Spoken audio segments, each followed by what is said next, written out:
চলো বন্ধুরা, পনির মশলা বানানোর জন্য কি কি সামগ্রী লাগবে তোমাদেরকে একটু দেখিয়ে দিই। যে এটা 200 গ্রাম পনির নিয়েছি।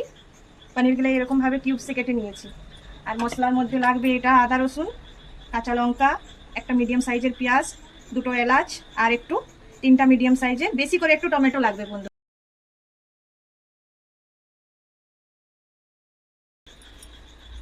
তেল গরম হয়ে গেছে,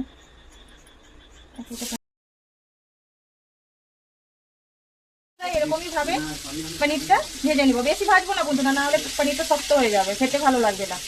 হালকা একটু তেলে ভেজে নিলাম, ওর কাঁচা গন্ধটা খালি যাওয়ার জন্য।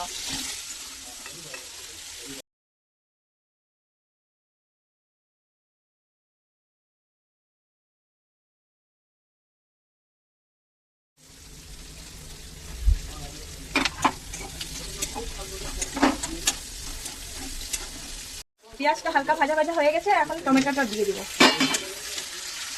টমেটোটা দেওয়ার পরে একটু নুন দিয়ে দেবো, যাতে টমেটোটা তাড়াতাড়ি সেদ্ধ হয়ে যায়।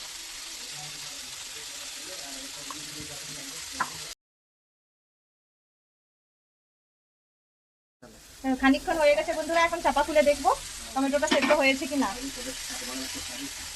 টমেটো সেদ্ধ হয়ে গেছে বন্ধুরা।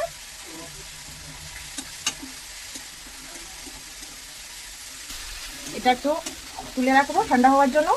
ঠান্ডা হয়ে যাওয়ার পরে এটা পেস্ট বানিয়ে দেবো।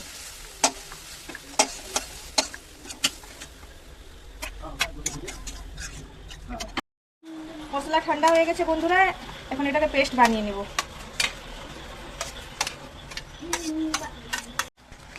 সরি বন্ধুরা, একটা মিস্টেক করে দিয়েছিলাম, কাজুটা তো ভুলেই গেছিলাম। মেন তো এটাই, এটার জন্যই এই পনিরের মশলাটা টেস্ট।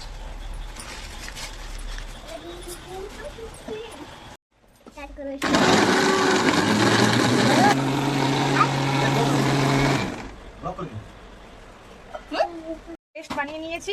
এই তেলের কড়াতে আরেকটু তেল দিয়ে দিব। তেল গরম হয়ে গেছে, মশলাটা এখন ঢেলে নেব।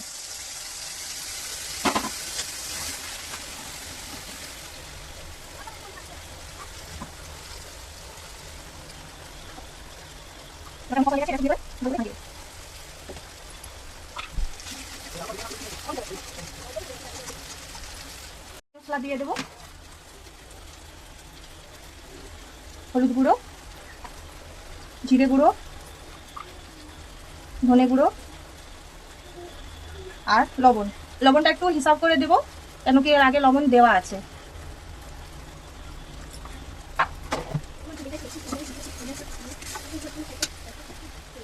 কালারের জন্য কাশ্মীরি লঙ্কার গুঁড়ো।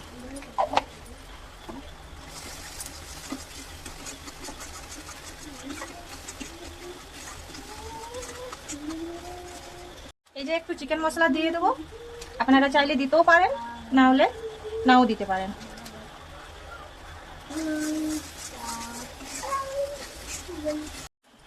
দেখুন বন্ধুরা, মশলাতে তেল ছেড়ে দিয়েছে, মশলা ভাজা ভাজা হয়ে গেছে। জল দিয়ে দেব।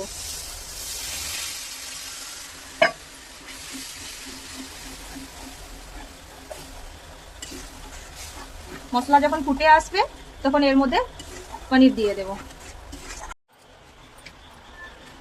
মশলা ফুটে এসেছে, এখন পনির ঢেলে দেব।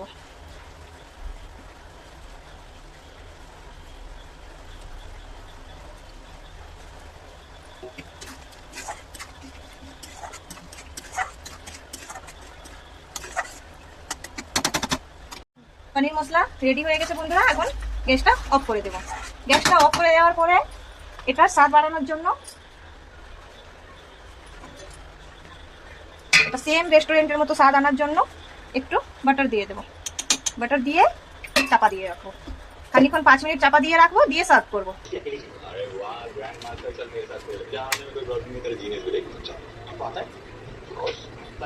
কেমন হয়েছে গো?